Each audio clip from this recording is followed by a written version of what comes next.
My typical average day as an EMT, I would get up at 4 o'clock in the morning. I work from 5:30 to 1:30 or 5:30 to 9:30 at night. Our average day is heart attacks. Car accidents are a big one. I loved public service because I was a social worker for 13 years. And I enjoyed, helping people and helping them have their needs met. The morning of September 11th, it was quiet, which is very unusual for our ambulance. It was very, very pleasant, unique morning.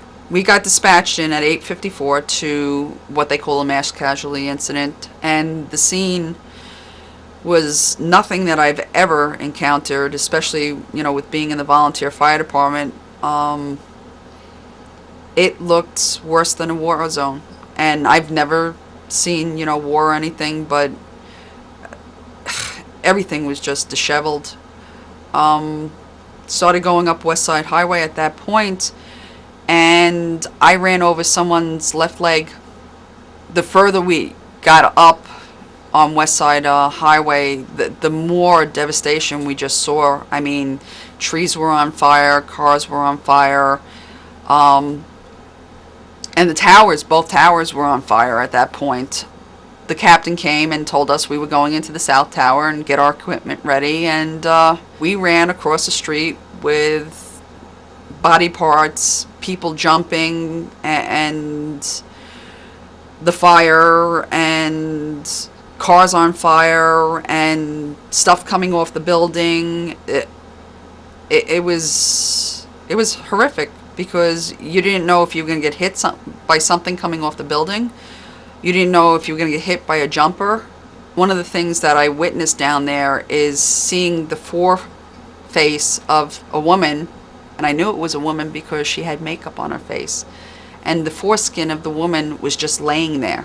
There was no woman, just her face, and stepping on body parts. And the fact that in the academy they show you pictures and films of people who jump, and having the misconception of, once people hit the ground, they splatter. They don't. They bounce and make an awful noise, and then they break into pieces. And it's horrible to be graphic like that, but this is something that I see every so often when I have bad days. And once we sat there for like the 3 or 4 minutes, the tower blew, and a fireball was coming straight at us, and we were running for our life, which is pretty contradictory to what we're taught, because we're usually saving lives, not running for our lives. And we got buried alive on the outside of Financial One. There was about 30 of us. There was a film crew with us. There was police officers. There was EMS workers. And we tried to break the windows. And they're about yay thick, and how many panes, and we couldn't break it. And all the material that was burying us was still burning. It was superheated and cut off the oxygen supply completely. And you could hear people were having a harder and harder time to breathe. And at that point, I basically resigned myself to the fact that I was going to die. The police officer in the front got to one of his secondary guns, and by the grace of God, the window shattered.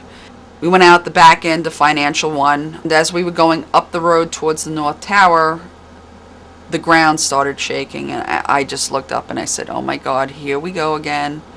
And we were running again for our life. And at that point, we went into a parking garage, and we got buried again. The police officer and the other individuals came towards us, and we all went out hand in hand up the ramp and dug ourselves out. And at that point, the police officer goes, let's go to the water. I'm saying, you got to be kidding me. I don't know where I am. So he took us down to the water, and that's the first time we saw the light of day. First time. And I said to Jen, my partner, I said, it's done. There's nothing here that we can do.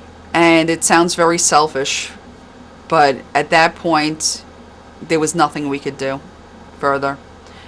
And it's one of the things that a lot of us hold with us, that we feel very guilty that we left the scene.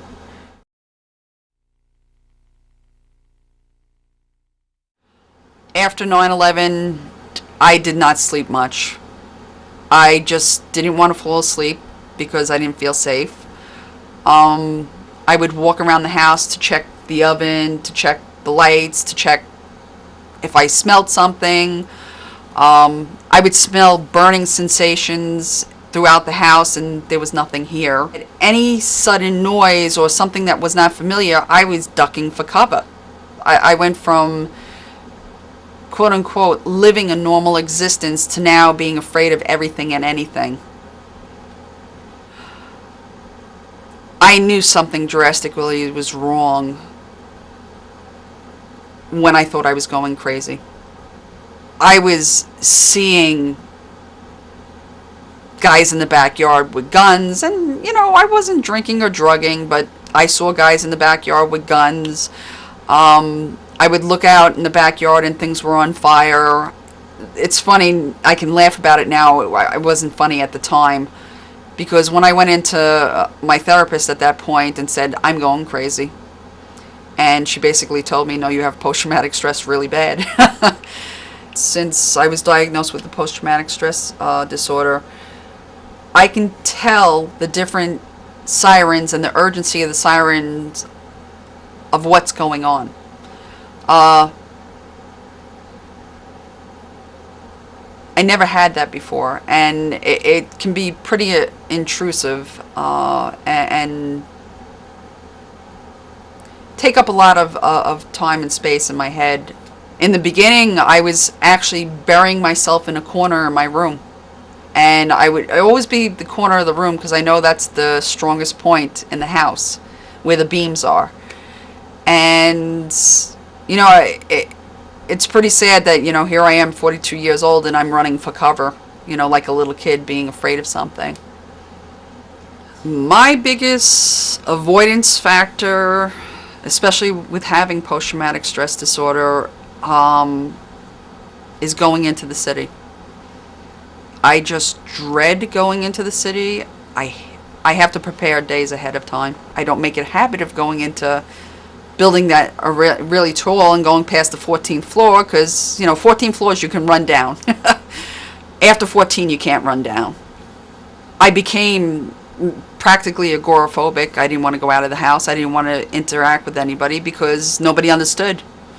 Nobody knew what I was going through, and I didn't want to go outside because the noises outside were just causing more havoc for my system and my emotional and mental well-being. And it's sad that it took me to the point of really removing myself from friends, family, from phone calls, co-workers, you name it. A lot of my dreams got shattered. A lot of my beliefs got shattered. The post-traumatic stress disorder not only affects me, but it affects my family. It affects my friends. It affects my partner.